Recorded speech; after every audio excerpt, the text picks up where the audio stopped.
All of his co-workers were gone. What could it mean? Stanley decided to go to the meeting room. Perhaps he had simply missed a memo.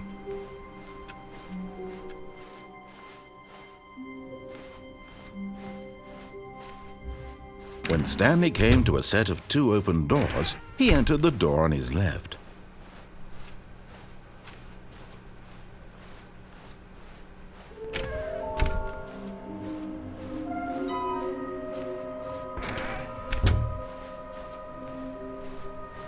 Coming to a staircase, Stanley walked upstairs to his boss's office.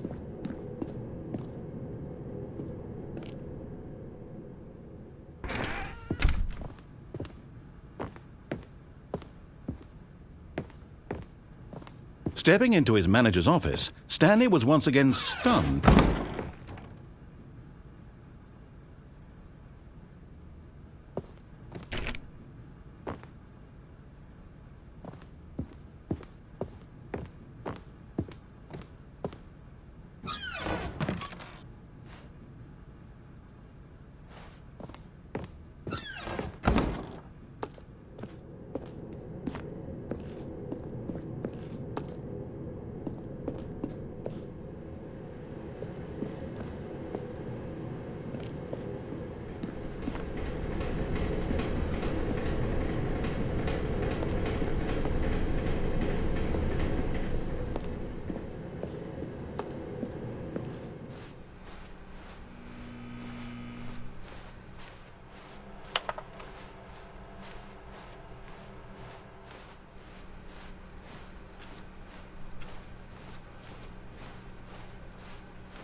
All of his co-workers were gone.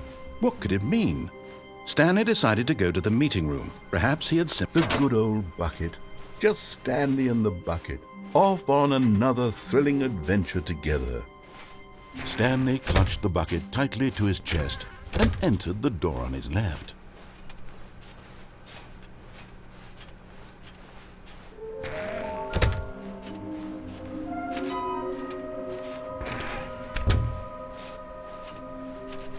Coming to a staircase, Stanley and the bucket walked upstairs to the boss's office.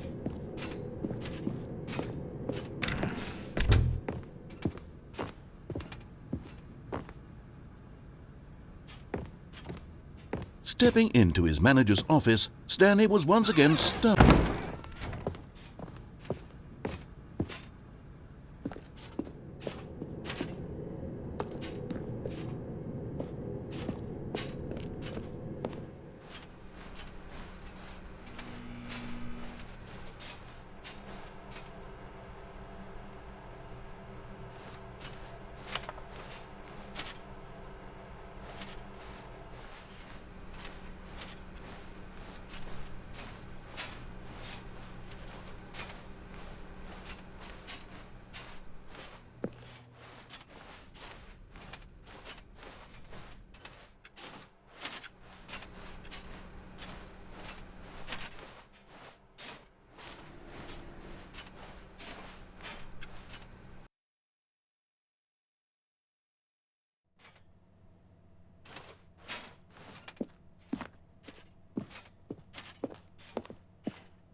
All of his co-workers were gone.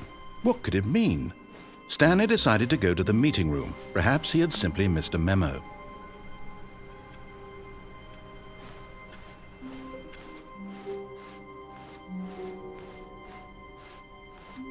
When Stanley came to a set of 2 open doors, he entered the door on his left.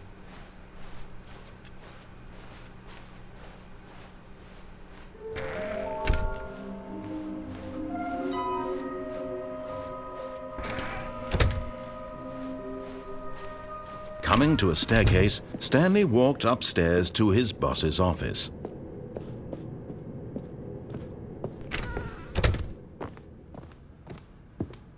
Stepping into his manager's office, Stanley was once again stunned to discover not an indication of any human life. What could it mean? Stanley wondered aloud to nobody. He began wildly tearing through papers on the boss's desk, pulling books off the shelf, looking behind paintings, desperate for clues to his situation. But his attention was caught by a keypad behind the boss's desk. What could its purpose be? In fact, This keypad guarded the terrible secret that lay buried below his feet. And so the boss had assigned it an extra secret PIN number, 2845. But of course, Stanley couldn't possibly have known this. Yet incredibly, by simply pushing random buttons on the keypad, Stanley happened to input the correct code by sheer luck. Amazing. He stepped into the newly opened passageway.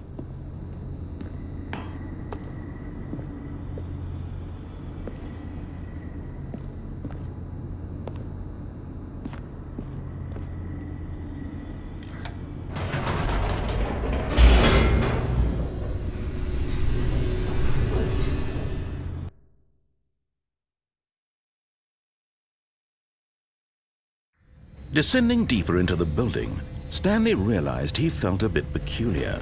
It was a stirring of emotion in his chest, as though he felt more free to think for himself, to question the nature of his job. Why did he feel this now, when for years it had never occurred to him? This question would not go unanswered for long.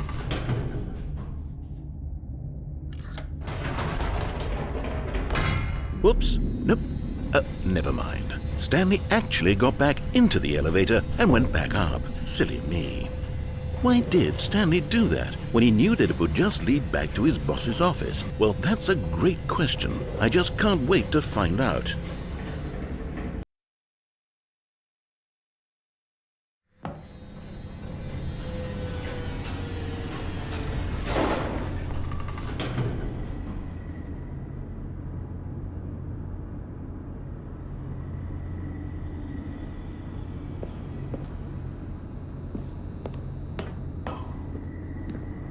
Here we are, Stanley. It's your boss's office. Exactly the way it was before you got onto the elevator.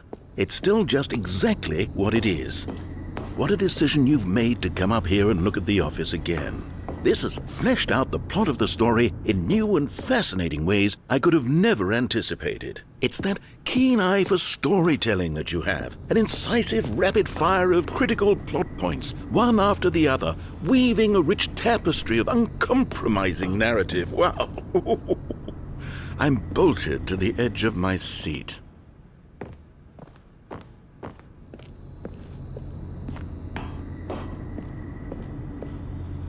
Incredible. Now he's getting back into the elevator and going down again. Ladies and gentlemen, how does he keep coming up with all of this?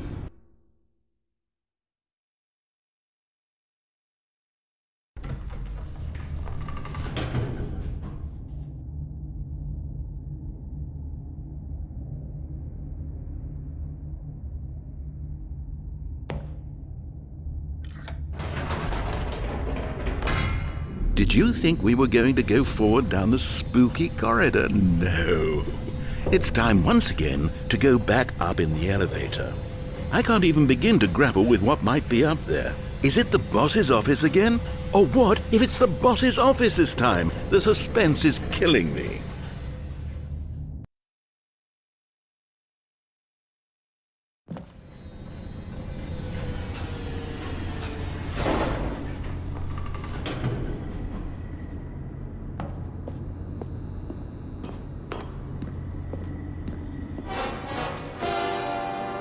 Oh my God, it's the boss's office. This absolutely changes everything for me. Give me a time out here for a minute while I process this.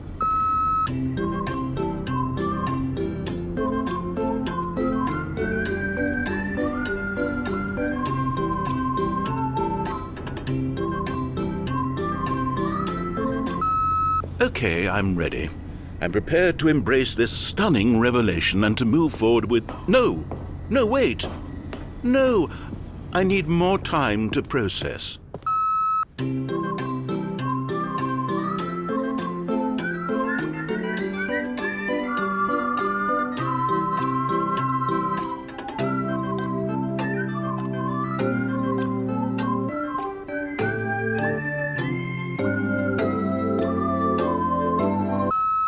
All right, I have fully come to terms with it. I have made space in my worldview for this astonishing new reality. As before, I turn to your expert eye for gripping narrative, Master Stanley. Of course. Going back down in the elevator. How did I not anticipate it? I mean, sure, now it's obvious, but you have to understand that 30 seconds ago, this kind of thing had never been attempted before. I had no frame of reference to even anticipate it.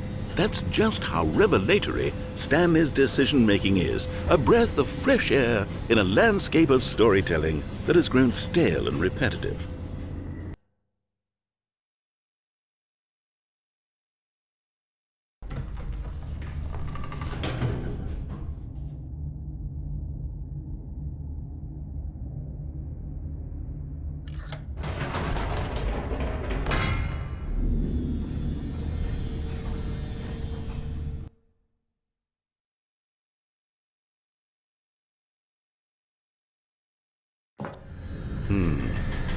You know what? I've just thought of something. Hold on, let's stop for a moment. Don't you realize? It's the anticipation, Stanley. You and I, we have no way of knowing what will be at the top of this elevator. But the suspense, the agony of waiting and anticipating and having to guess, that's the real thrill. Oh, I simply don't want to let that feeling go. It's so precious, so fleeting. Why don't we take this elevator ride nice and slow? There we go. Isn't this so much more exciting? You know, Stanley, it seems like nowadays the only thing that audiences want is to be shocked as loudly and frequently as possible. They want big, explosive moments flung right in their faces from the very moment that things get started. But where's the tension? Where's the trust in the audience to build a slow and nuanced appreciation for the story, the characters? Why aren't we given time to imagine the surprises, to have to think and to anticipate, and then to marvel at the eventual reveal? This is storytelling, Stanley. What you and I are doing right now. This is the most exciting narrative to be developed in years, and it's really all because of you. You're the one who took this bold step of revisiting the exact same locations over and over. Truly, I mean it. This is unique and different. It's not like anything else out there. You see, I want stories that surprise me, Stanley. I want to have to think. I want to be engaged and not pandered to. We're being fed such unimaginative drivel all the time, and we all know it, which is why we're so starved for content that makes us feel sharp and vital and alive. That's why people like you so much, Stanley, because you're not afraid to spit in the face of tradition. You're a role model, you know? People look up to you. Which is why, though I didn't know when to spring this on you, but, well, I've gathered a little press conference for you, so that you can talk about your work and your storytelling and your life. Yes, I know you're not much for the public eye, but I thought it would especially mean a lot to the people who have been following you from the beginning. They really look up to you, Stanley. I don't know if you realize the impact you have on them. This is the kind of gesture that might leave a tremendous impact on them for the better. Oh good, we're here. Okay, the room where we're holding the press conference should be just around the corner here somewhere.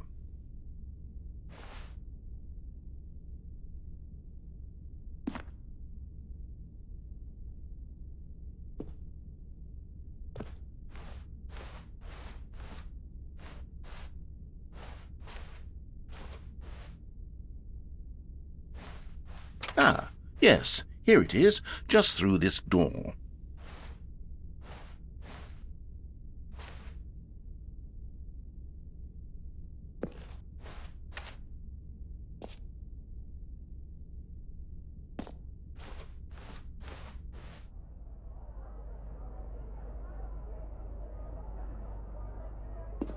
All right, are you ready? I've told them you're going to speak a little bit about the nature of surprise in storytelling and what it means to craft a truly unpredictable narrative. Oh, don't worry, you'll do great. Just be yourself and speak from the heart. I'm really proud of you, Stanley. Okay, it looks like they're ready for you. Go get 'em.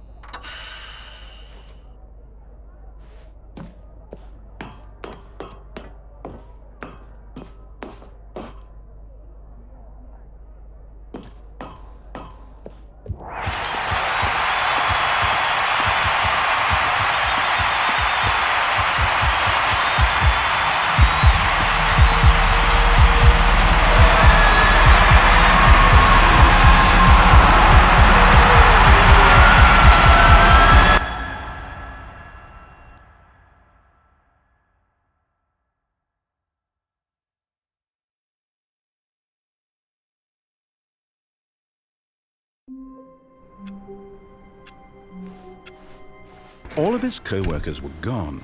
What could it mean? Stanley decided to go to the meeting room. Perhaps he had simply missed a memo. And try not to lose this one too, you dolt. Stanley clutched the bucket tightly to his chest and entered the door on his left.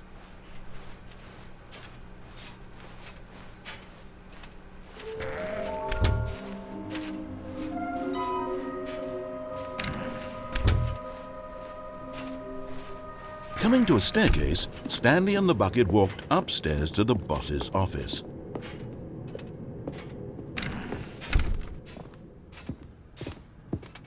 Stepping into his manager's office, Stanley was once again stunned to discover not an indication of any human life. Crushed by the weight of this revelation, but Stanley guessed the correct code by sheer luck. Was it that the bucket knew all along? Was the bucket guiding him? Yes, this is certainly the most logical explanation.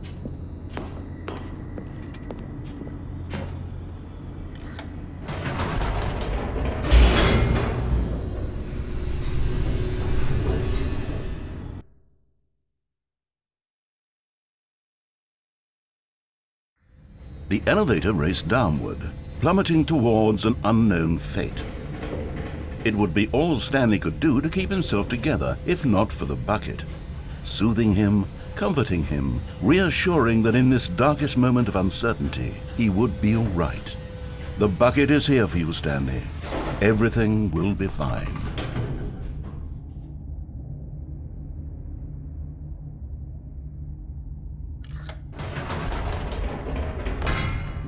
Wait, Stanley said to the bucket. Can we go back up? When I was pressing those keypad buttons, there was something very intriguing about the number 3. I want to go back so I can try pressing the number 3 again. The bucket said nothing.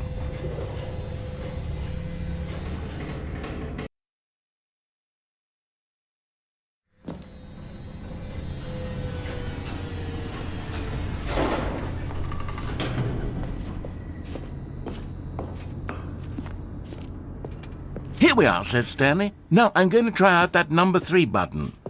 He took the bucket over to the keypad and began absolutely slamming on the number 3 over and over and over.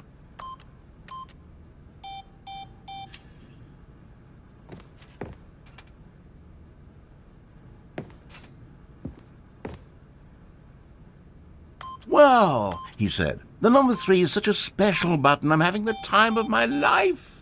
Stanley looked expectantly at the bucket, but the bucket remained silent. This was a shock to Stanley, who had always felt such a connection with the bucket. How was this not as exciting to the bucket as it was to him?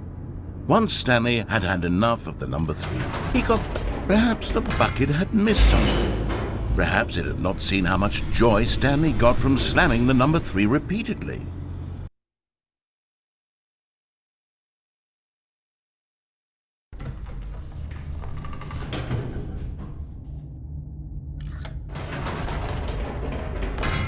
No, said Stanley to the bucket. You can't go on yet. Not till you understand how much the number 3 means to me. You and I have been through so much together, and I just want you to see what I see. Feel the happiness I feel. He smiled at the bucket, and the bucket said nothing.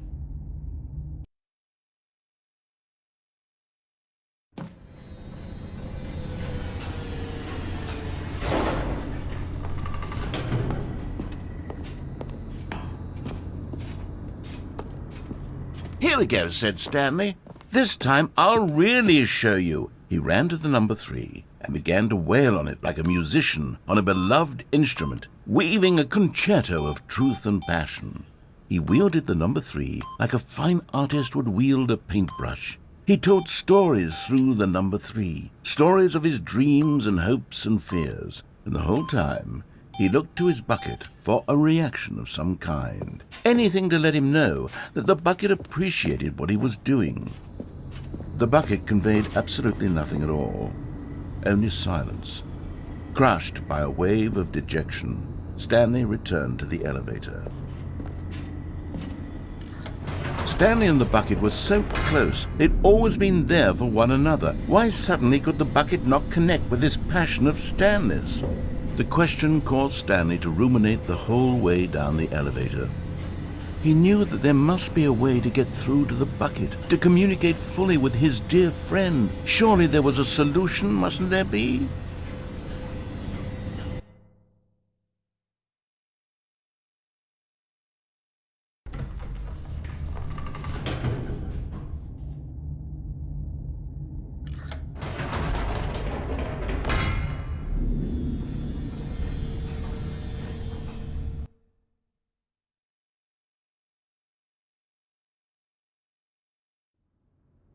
"Ah," said Stanley, "I know what to do. I know how to fully express this feeling in my heart." He decided right then and there that he would hold a press conference where he would speak to the public on all matters relating to pressing the number 3 over and over. He would elaborate fully on what the number 3 meant to him and why he felt so alive when pressing it. Then the bucket would be able to see his joy through the eyes of others. It would get to see the world react to this discovery of Stanley's.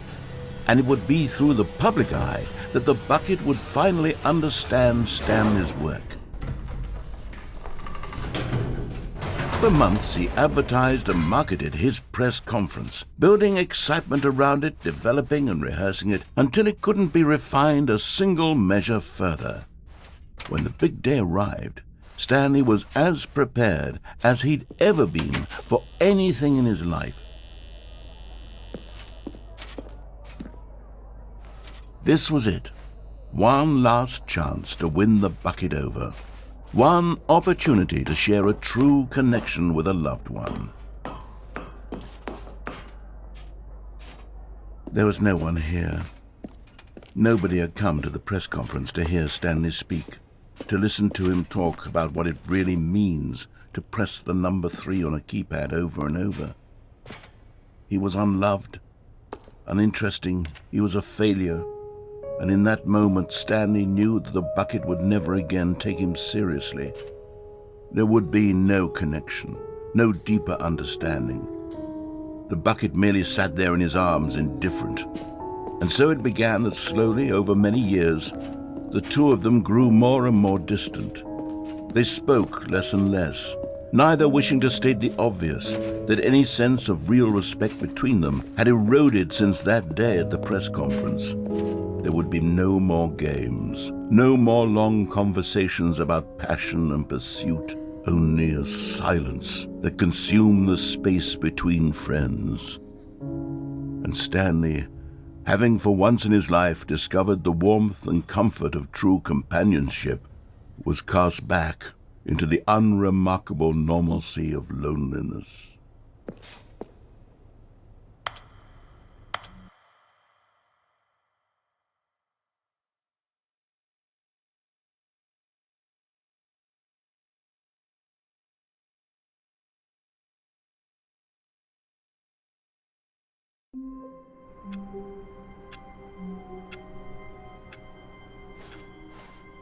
Stanley had never seen the office this brightly lit. Was it a sign of something? He hoped it was. He hoped very much that it was.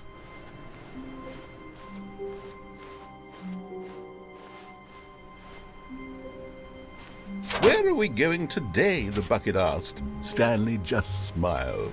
Anywhere they went together would be perfectly fine with him. Stanley clutched the bucket tightly to his chest. This was not the correct way to the meeting room, but Stanley had felt the bucket calling to him, telling him that the employee lounge was simply the place to be. And here it was. Had the bucket turned out to be correct? No, never mind. The bucket was wrong. Stanley took the door on his left to go back to the meeting room. "No," said the bucket. "don't go to the meeting room. Go somewhere else. The cargo lift, yes. Go there. Good," said the bucket. "Now ride the lift all the way to the top. There's something up there I need you to do." Stanley did not question why or how this bucket was speaking to him. It should have alarmed him, of course, because buckets can't talk. But Stanley chose not to think about this obvious fact. He was firmly convinced that the bucket had spoken to him, and he unthinkingly did whatever the bucket asked.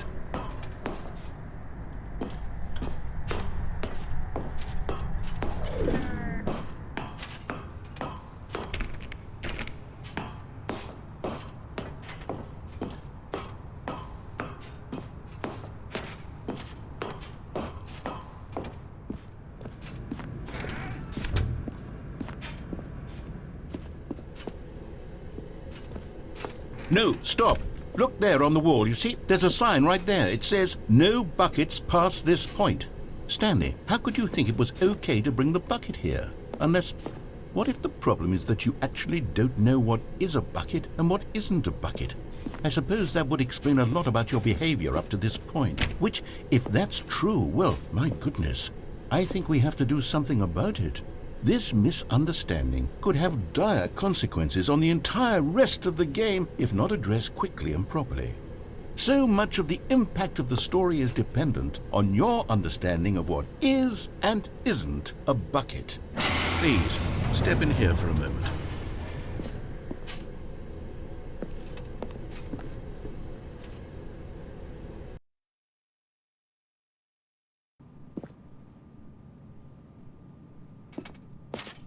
Now then, I'm going to run you through some test scenarios, and you'll tell me whether or not the thing I'm showing you is a bucket. Simple enough, right? This should tell us everything we'll ever need to know about what is or is not a bucket. Okay, let's begin. Item 1. Is this a bucket? Incorrect. It is a hologram of a bucket, not an actual bucket.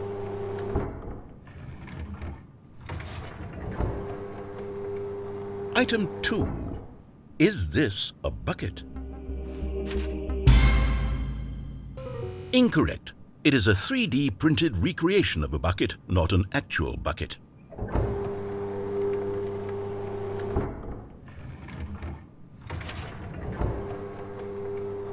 Item 3. Is this a bucket? Correct. This is a bucket.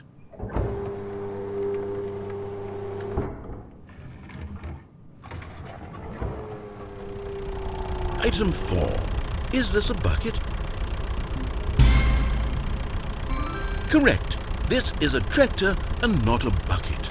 To be honest, I just sort of put this one in here as a gimme, but I was starting to get concerned that even this might be too much for you.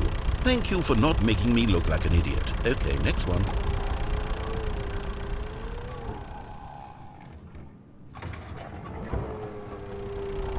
Is this a bucket?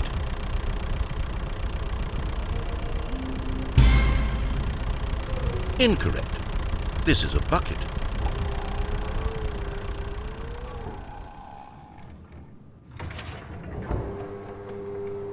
Item 6. Is this a bucket?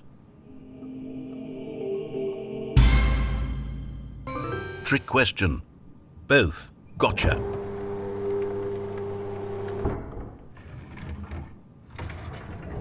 Item... Wait, hold on. I can't find the next one. Let me see. It should be around here somewhere.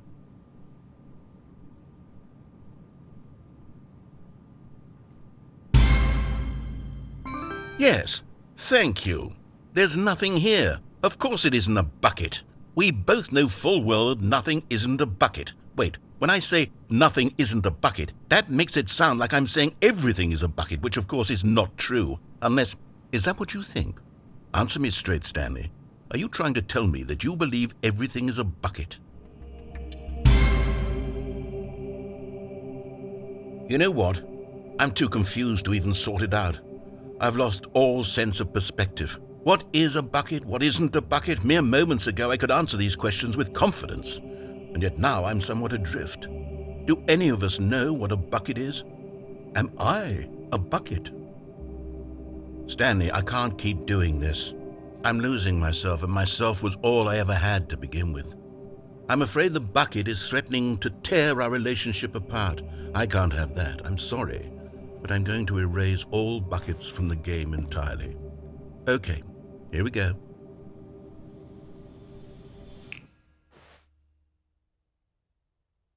What happened? Is everything gone? Why did everything disappear? Wait, was everything a bucket? Every single thing in the game was a bucket. Oh, my God, I had no idea. How could... except me. I'm not a bucket after all. And you, Stanley, you're still here. You're not a bucket either. Oh, this is wonderful news. We're not buckets. Yes, I actually feel much more at ease right now. It's delightful to get some clarity on that issue, but it doesn't change the fact that we haven't got a game. So, tell you what, I'll reset everything and we'll put back all of the buckets, okay? And we'll know that it's all a bucket. But if you run into anyone else, maybe don't mention that. Who knows what that information might do to a person? All right, here we go.